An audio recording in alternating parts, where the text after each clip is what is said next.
অতিরিক্ত সময়ে খেলাটা গড়াচ্ছিল, কিন্তু হলো না। শেষ মুহূর্তের গোলে ইংল্যান্ডকে হারিয়ে ইউরো চ্যাম্পিয়ন হয়ে গেল স্পেন। শেষ মুহূর্তে ওয়ার্সাবল স্পেনকে আরও একবার লিড এনে দিল।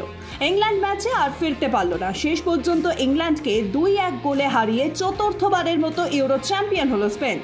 এদিন প্রথমার্ধে কোনো গোলই হয়নি। দ্বিতীয়ার্ধের দ্বিতীয় মিনিটেই স্পেনের নিকো উইলিয়ামস গোল করে দলকে এগিয়ে দেয়। ম্যাচের 73 মিনিটে পালমারের দুর্দান্ত এক গোলে ইংল্যান্ড সমতায় ফেরে। এরপর ম্যাচের 86 মিনিটে স্পেনের হয়ে দ্বিতীয় গোলটি করেন মিকেল ওয়ার্জাবল। সেই গোলের উত্তর আর দিতে পারেনি ইংল্যান্ড। 2-1 গোলে হেরে মাঠ ছাড়তে হয় তাদের। এই নিয়ে চতুর্থবারের মতো ইউরো শিরোপা জিতল স্পেন। এর আগে 1964, 2008 এবং 2012 সালে ইউরো শিরোপা জিতেছিল স্পেন। স্পেনের অন্যতম স্টার প্লেয়ার রদ্রি ইউরোর ফাইনালে প্রথম হাফে খেলে ইনজুরির জন্য তাকে মাঠ ছাড়তে হয়। তবে পুরো টুর্নামেন্ট জুড়ে যে পারফরমেন্স দেখিয়েছেন তার জন্য সেরার পুরস্কারটা পেলেন তিনি। স্পেন চ্যাম্পিয়ন হওয়ার পথে সবকটি ম্যাচ জিতেছে, আর সব ম্যাচেই শুরুর একাদশে ছিলেন রদ্রি। টুর্নামেন্টে 7 ম্যাচ খেলে করেছেন 1টি গোল, কিন্তু পুরো টুর্নামেন্টে 411টি সফল পাস দিয়েছেন তিনি, যার শতকরা হার 92.84। নয়া রেকর্ড ইউরোর ইতিহাসে। এই প্রথম ইউরোতে 6 জন খেলোয়াড় একসঙ্গে জিতলেন গোল্ডেন বুটের পুরস্কার। ফাইনালে এই পুরস্কার জেতার লড়াইয়ে ছিলেন ইংল্যান্ডের হ্যারি কেইন এবং স্পেনের দানি ওলমো। তবে ফাইনালে কেউই গোল করতে পারেনি। এবারের ইউরোতে 3টি করে গোল করেন স্পেনের দানি ওলমো, ইংল্যান্ডের হ্যারি কেইন, জার্মানির জামাল মুসিয়ালা, নেদারল্যান্ডসের কোডি গাকপো, স্লোভেনিয়ার ইভান সারাঞ্জ ও জর্জিয়ার জর্জেস মিকাউতাবজে, যার ফলে ইউরোর ইতিহাসে এই প্রথম একসঙ্গে 6 জন ফুটবলার পেলেন গোল্ডেন বুট। ইংল্যান্ডকে হারিয়ে ইউরো চ্যাম্পিয়ন হয়েছে স্পেন। এই নিয়ে চতুর্থবারের মতো ইউরো শিরোপা জিতল এই দেশ। আর স্পেনের এই জয়কে দ্বিগুণ বাড়িয়ে নতুন এক রেকর্ড গড়ল স্পেনের তারকা প্লেয়ার লামিন ইয়ামাল।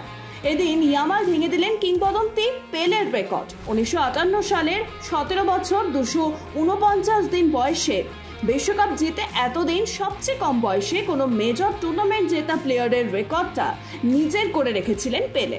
দীর্ঘ বছর পর ইউরোর ফাইনালে মাত্র 17 বছর একদিনে তার রেকর্ড ভেঙে দিলেন ইয়ামাল। টেনিসে অনন্য উচ্চতায় পৌঁছতে পারলেন না জোকোভিচ। আলকারাজ হারিয়ে দিলেন জোকোভিচকে। টানা দ্বিতীয়বারের মতো উইম্বলডনের মুকুট নিজের করে নিলেন কার্লোস আলকারাজ।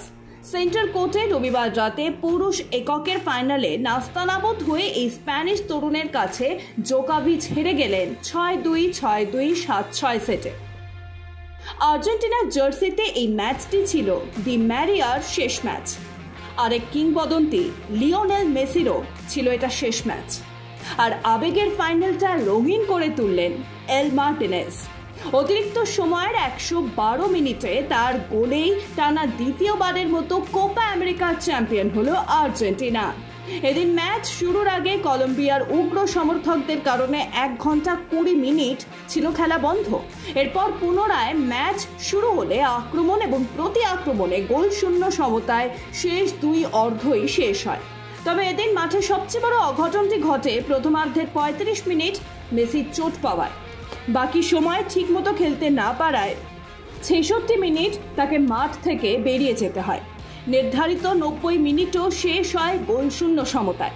ফলে ম্যাচ গড়ায় অতিরিক্ত সময়। অতিরিক্ত সময়তেও আক্রমণ করে 2 দল, তবে কাঙ্ক্ষিত গোল পাচ্ছিলেন না কোনো দল। অবশেষে সেই কাঙ্ক্ষিত গোলটি পেয়ে যায় আর্জেন্টিনা। 112 মিনিটের মাথায় গোল করেন মার্টিনেজ। আর এই গোলেই টানা দ্বিতীয়বারের মতো কোপা আমেরিকার শিরোপা ঘরে তুলল আর্জেন্টিনা।